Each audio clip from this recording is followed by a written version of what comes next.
Welcome to this edition of your GIS Radio Report. I'm your GIS Information Officer, Berta McKelly Adams. An official national celebration is in the works to pay tribute to gold medalist and history maker Kyron McMaster and other Virgin Islands athletes. To speak more about the event, we have with us today Director of the Department of Youth Affairs and Sports, Mrs. Brenda Letsamtai, President of the BVI Commonwealth Games Association, Mr. Ephraim Penn, and Coach and Treasurer of the BVI Athletic Association, Mr. Willis Todman. Welcome, Madam Director and gentlemen. Thank you. Mr. Penn, I'm going to begin with you. Kyron McMaster, along with a team of BVI athletes, represented the BVI, the Commonwealth Games 2018. As president of the BVI Commonwealth Games Association, what is your role as an association, especially for the area of track and field? Well, the Commonwealth Games Association represents, is the body that is responsible for getting all athletes to games, not just track and field. We have under our umbrella a total of 15 national federations, okay, including track and field. And for the Commonwealth Games this year, we were slated to take 3 sports: swimming, track and field, and squash. At the last moment, swimming didn't participate, so we ended up with squash, two players from squash, and I think a total of 8 from track and field, okay, for a total team of 10. So our body, we have a dual role. Once a team is recommended to go to a game, we are responsible for all games. In this case, being the Commonwealth game, but when we wear in the other hat, which is the BVI Olympic Committee, okay, we're responsible for all games that are under the IOC or under the Olympic umbrella. And those 2 games are, of course, the CAC games for the region, the Pan American Games for the entire continent, and of course the big one, the Olympic Games. And of course there are some junior games, which is the same plateau, the Commonwealth Youth Games, the Youth Olympic Games, and what have you. So our role is, we don't have the athletes. The National Federation recommend the best athletes that they have to us, and we do the selection based on some criteria that we have prearranged and established. And once that is done, we are responsible for all costs associated with the team attending. The team now becomes the British Virgin Islands team under the umbrella of, in this case, the Commonwealth Games Association. So we assume all responsibility for the entire team from that time once it's selected until they return back home. Okay. We are here celebrating a gold medal, the first under the first for the BVI, yes, in this category. Yes. Tell me, what does that mean for the Virgin Islands? For Kyron, first as an athlete and then the Virgin Islands. Well, it means so much, not only, of course, for Kyron for his own personal achievement, okay, but for the country. It means that we sit on top, the Commonwealth in that sport. Mm-hmm. And of course, the Commonwealth represents 71 countries. It's the second largest multi-sport game in the world. Okay. So we are in a different league. That one event put us in a totally different league. As I said, there were 71 countries there. Only 39 made 1 medal. And we were 26 in the overall ranking. Okay. And if you want to bring it closer to home, in the Caribbean, there were only 3 countries, Jamaica, Trinidad, 4. Jamaica, Trinidad, Bahamas, and Grenada had 2. Okay. And we were next. Okay. So you look at the entire Caribbean and you see where we are there. You look at the OECS, bring it closer to where we are in this region. Okay. We were second only to Grenada. So all the other countries that you mentioned, we are second only to Grenada. We got a gold. St. Lucia got a gold in high jump, and Grenada got a silver and a bronze. Okay. So that put us in elite category.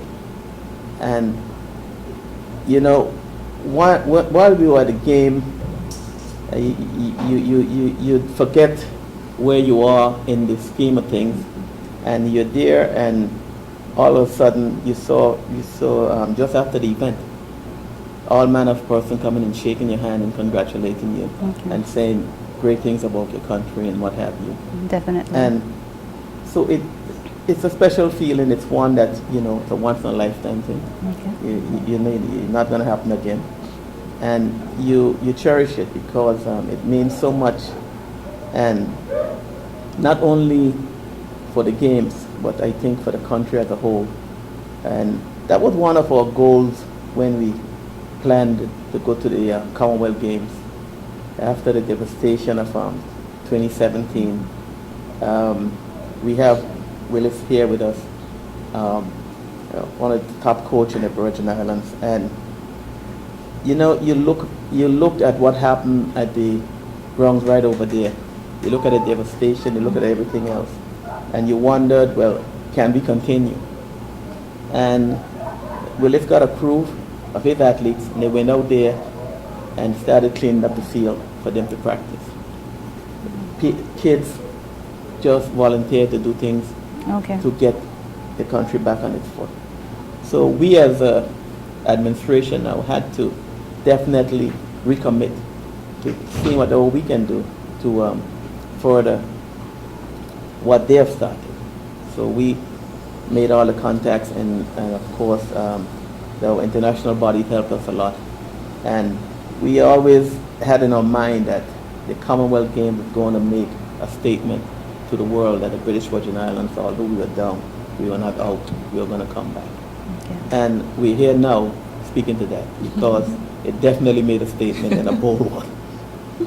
So it's just something that you live it, but then it's like it's so real.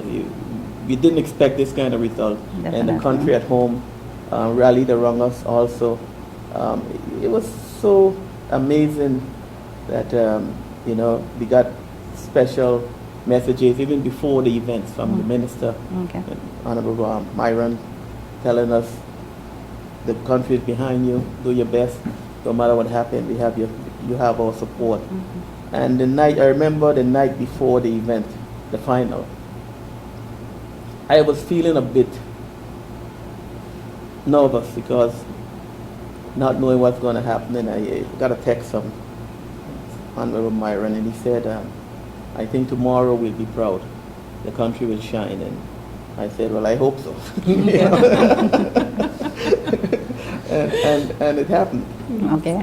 And Kyron, bless his, you know, all respect to him and the rest of the team, because everyone pulled together as a team and really, really made the entire country proud. Okay. You had an opportunity to accompany the team, of course. What is it like as a coach, as a mentor, as a parent even, to accompany this group of young persons, young athletes who represented the BVI as ambassadors and athletes at the same time? Well, first of all, I was a former athlete, so from that perspective, you look back at your journey. Okay. All of us had journeys, and we look back at where it all started. And at the end of the final of the 400 hurdles, after the cheering and everything, I just sat down and reflected back, and it just brought back. The first person came to my mind was Ray O'Neill, who had sacrificed so much for sports in the territory, and to be alive to see this accomplishment for him, and knowing that way back in '75 we were little kids, and he took us up on a plane the first time we went to Puerto Rico to compete at the CAC championship. Okay. And to know that you were part of that journey, and now you're seeing sort of, you know, that it wasn't in vain. That's, to me, the most gratifying thing. And to see the other athletes, the Taisha Harrigan, Scott, the Chantel, all of those really, you know, makes you appreciate where we came from. Okay. And we have a long way to go. And I'm sure we have a lot more athletes coming that's going to make us proud. And some people may think, well, okay, well, Kyron won the medal, and it's just, why are we making such a big fuss? But it is a big deal. Of course. This is a big deal. Mm-hmm. The only hurdle now left for us is the Pan American Games 2019, and of course the Olympic Games in 2020. So we are one medal now all the way up. And I remember the last Pan American Games, I was in Toronto. I was there, and I received this request for an interview. So I said, "Oh, interview." And the question was, how does it feel to be one of only 2 countries never to win a medal at the Pan American Games? So people follow you even in the negative. And I guess when I go there this time, it might have a different story. Okay. But it's it's an experience that you will take with you when you see that. Even we did an interview in Gold Coast, and they asked one of the questions that was asked of Kyron was, okay, you now the flag bearer of your country.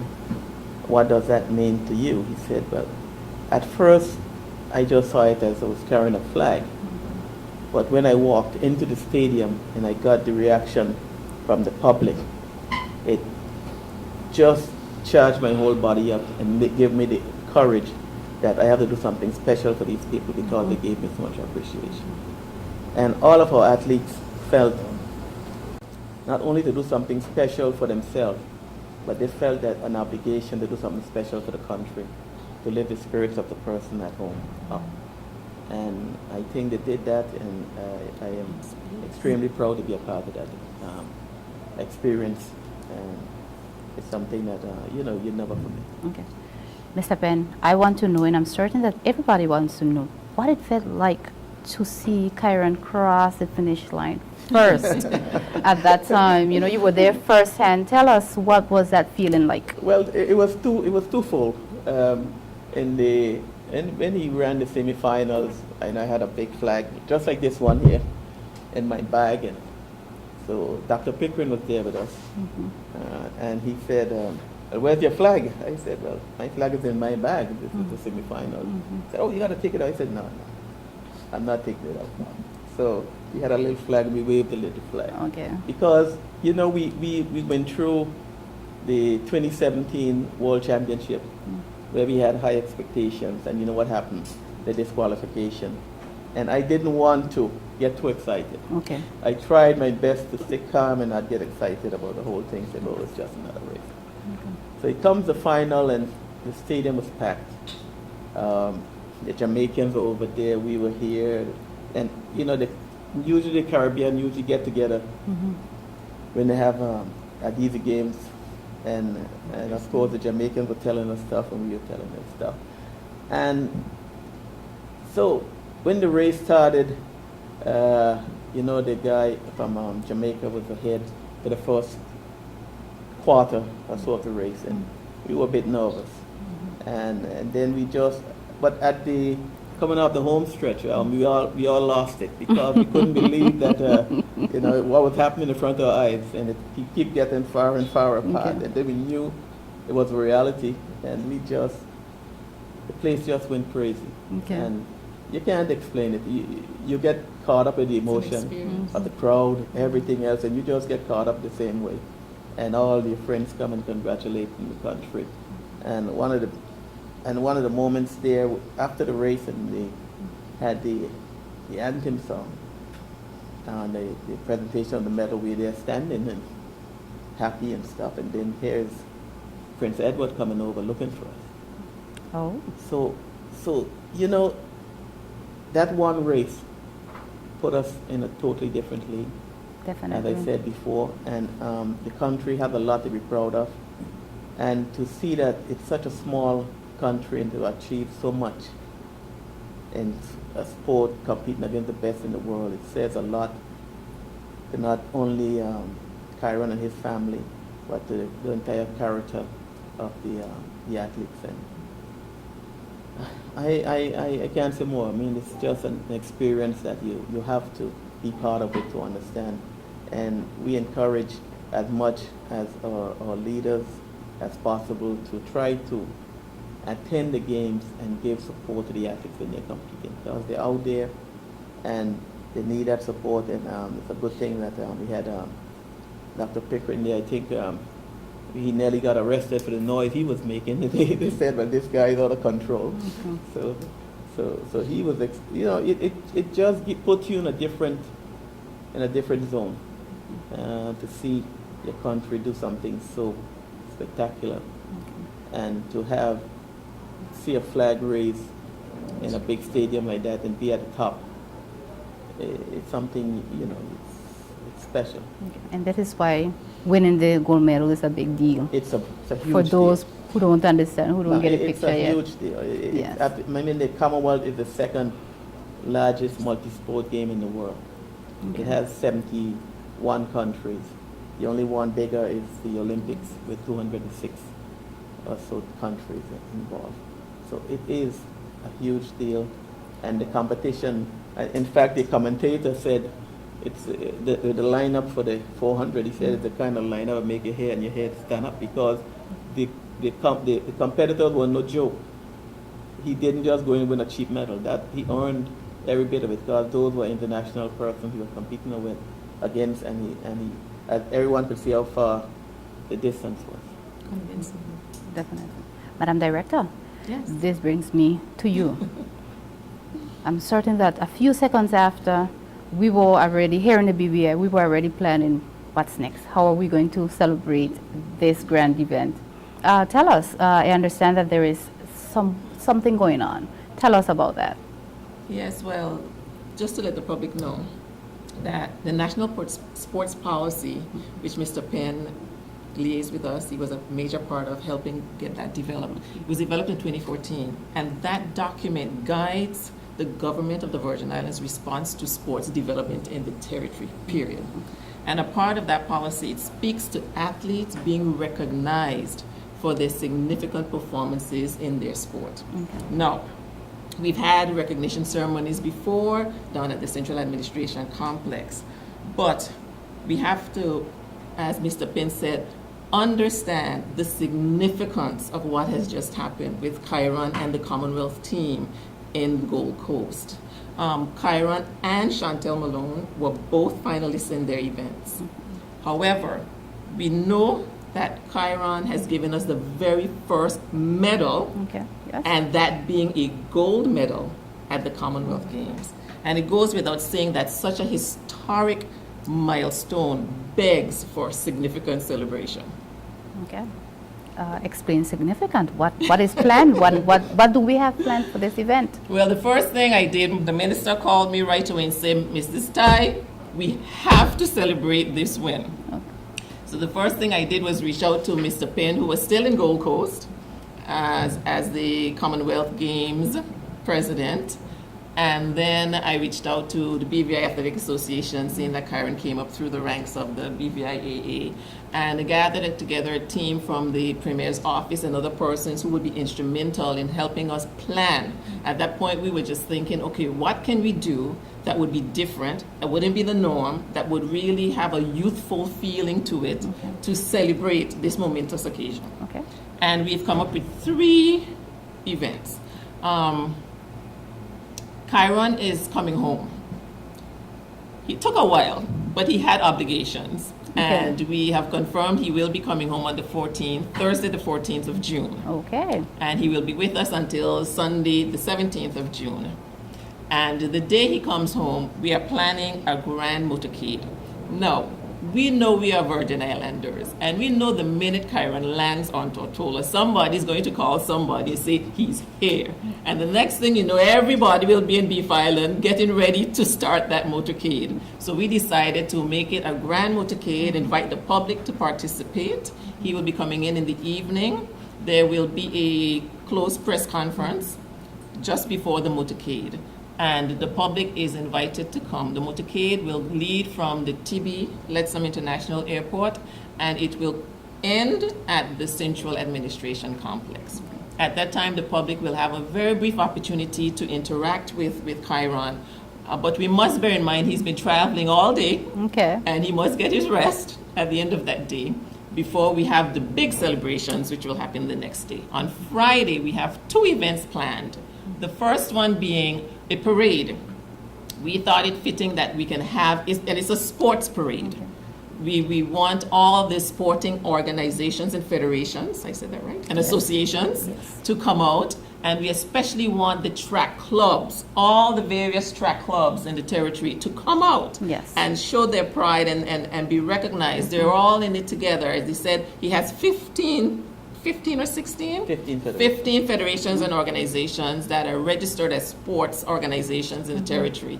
And we think this is an opportunity for them all to come out and help celebrate Kyron and the Commonwealth team. Also coming home at that time would be Chantel Malone and Taisha Harrigan. So we have some of the Commonwealth team that are here as well, so they will also be a part of the parade.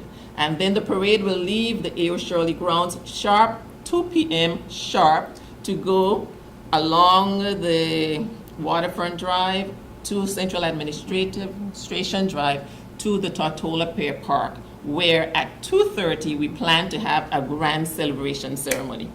Okay. I think one thing we need to stress is that this is a national celebration. This is a national celebration. Everyone is invited.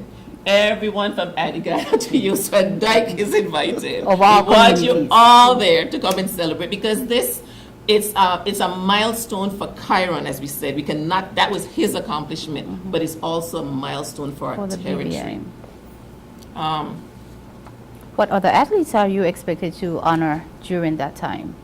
Well, we are going to be honoring Ms. Taisha Harrigan Scott because she has attended 4 consecutive Commonwealth Games, and I think she holds the record there. Okay. If I'm not, And she's the first. she's the first female to hold to attend and compete in 4 consecutive Commonwealth Games. That's quite an accomplishment. It is I commendable. think that's almost a 20-year span. That's a long time to be competing. And then we have Ms. Chantel Malone, who not only made the finals At the Commonwealth Games, but last year she was a finalist at the World Championship, and also last year she won a silver medal for the NACAC Games. But unfortunately, because of our experiences with Irma and Maria that sidetracked everything, we were never able to recognize her for those accomplishments. And then, of course, it goes without saying, of course, Mr. Kyron McMaster for winning the gold. So these 3 athletes who have performed outstandingly over the last 2 years will be recognized at that ceremony. So those are 2 dates to keep in your calendar. Those are 2 dates to keep in your calendar. And we know, I want to say that after the ravages of Hurricanes Irma and Maria, to have one of our own perform so outstandingly, he has put us on the world stage. I mean, the hits for BVI 24 hours after that race happened, you know, the footage and the constant conversation that, yes, you know, there was the footage of how the damage, what the damage did to the track, the challenges that they faced, and to see him win so convincingly, there was no question, Definitely. win so convincingly at the Commonwealth game. It brought, I mean, to this day, I can't even watch the race without shedding a tear. Honestly, it brings tears to my eyes every time I view that race. So, you know, we have so much to be proud about. We have so much to be proud about for our young athletes. We have so much talent with our young people and our athletes, and I think we all, as the community, as the entire territory, need to come out and celebrate them. Okay. Mr. Todman, this brings me to you now. You are representing the BVI Athletic Association. Exactly what do they do, and what's the difference between your association and the Olympic Committee? Well, the BVI Athletic Association is basically, we pretty much governs the local sport of track and field. What that means, in a simply, is from time they're youths, actually, until they're seniors, what we do is prepare them for basically the championship games, like what Kyron just do, but it starts out with preparing them for meets. Okay. Sometimes what we do, we also get them involved in the colleges. We are involved in the colleges. So what we try to do is create a business, because one of the things that people don't realize is just not a sport.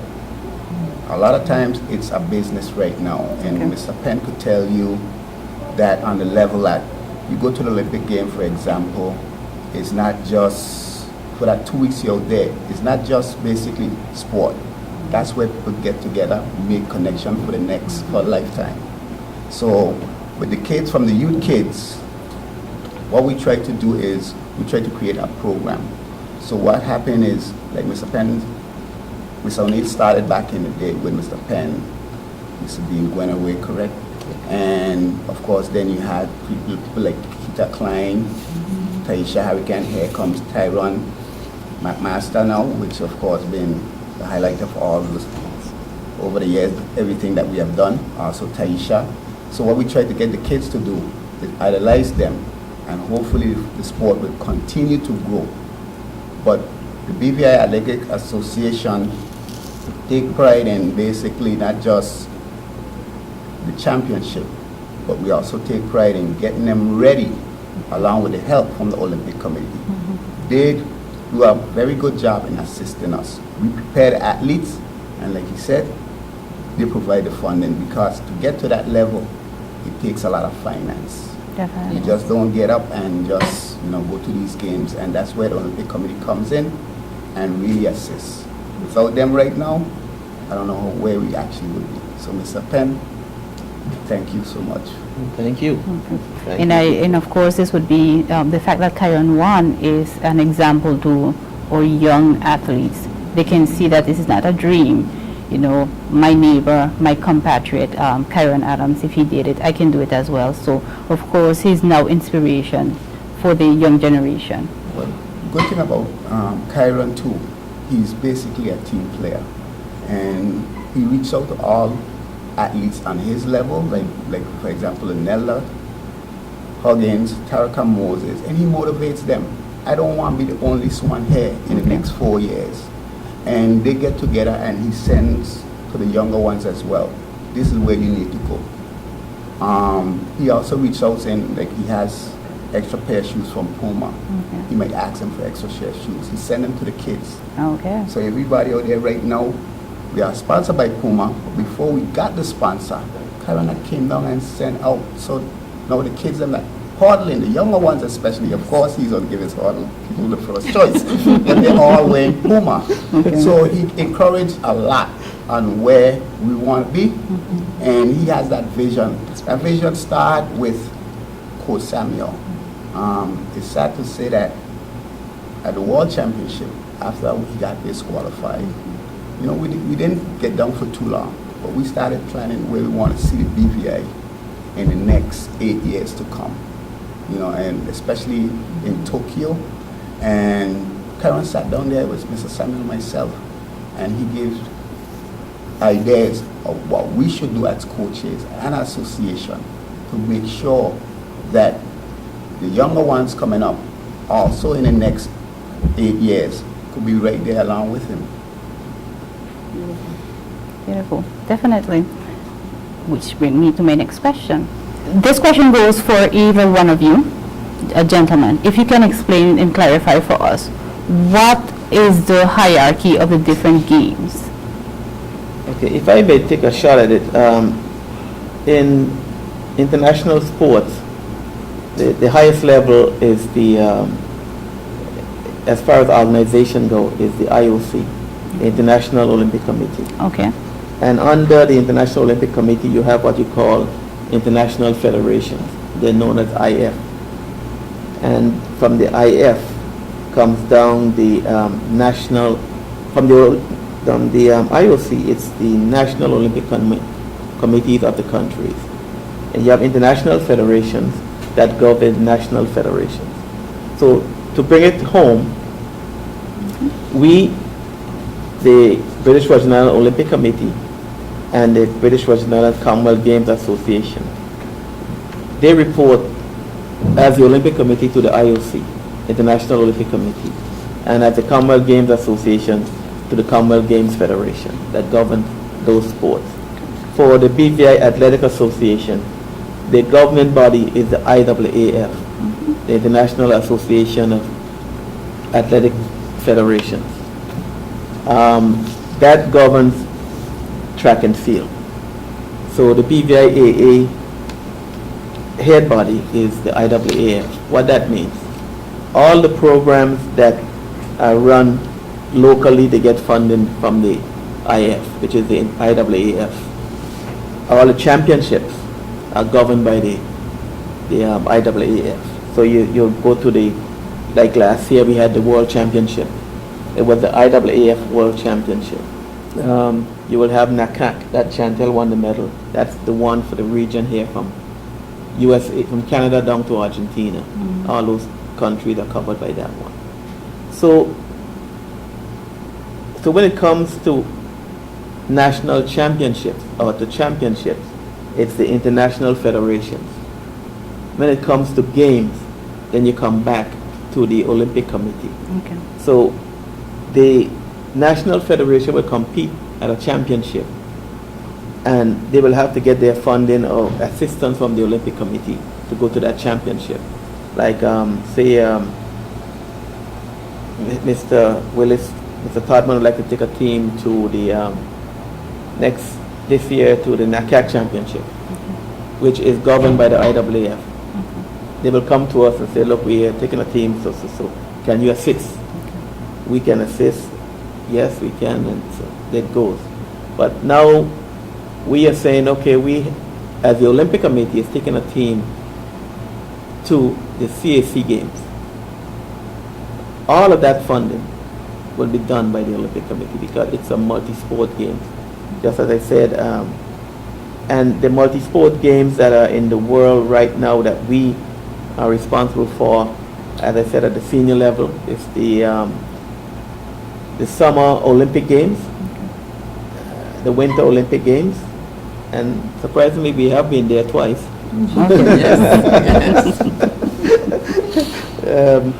The Commonwealth Games come next, and then you're going down the hierarchy now. Commonwealth Games, the Olympic Games, the Summer Olympic Games is the top at 207 countries. The Winter Olympic Games are 92 countries. The Commonwealth Games are 71. Pan American Games, 41. The Central American and Caribbean Game, which is coming up in July, is 37 countries.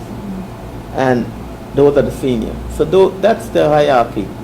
So, but we have to, the Olympic Committee cannot go to a game unless the national federations produce the athletes. Okay. So it's confusing, and but it's clear once the team is selected that all the funding is done through the Olympic Committee or through the Commonwealth Games Association, and all the coaches are provided by the national federation.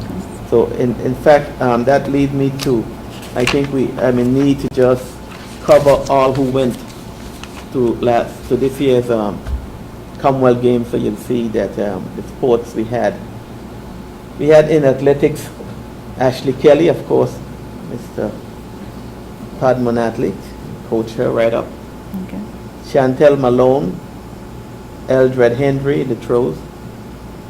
Kyrie Herbert unfortunately got injured while in Australia, and he started but he couldn't compete. So we wish him well for the rest of the year. Kyron McMaster, Trevier, and Tenel Gums. Okay. And of course, the senior citizen of the group, Taisha Harrigan Scott. For squash, we had Joseph Chapman, and he did extremely well. I think this is his third Commonwealth Games, and he went. He didn't get a medal, but he played in the group where he came up on top. Okay.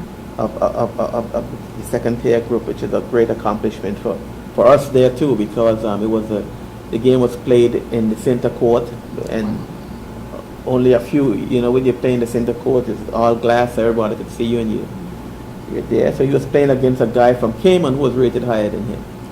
for the championship in that group, and he won. And my friend from Cayman wasn't too friendly with me afterward, but that's the way it is. So we had Joseph Chapman and Neville Sorrentino as the squash players. The coaches, because you take these players out there, you need someone to look at them, to critique them all the time, to make sure that they're on the right track, make sure they warm up properly, make sure they're conditioned, everything.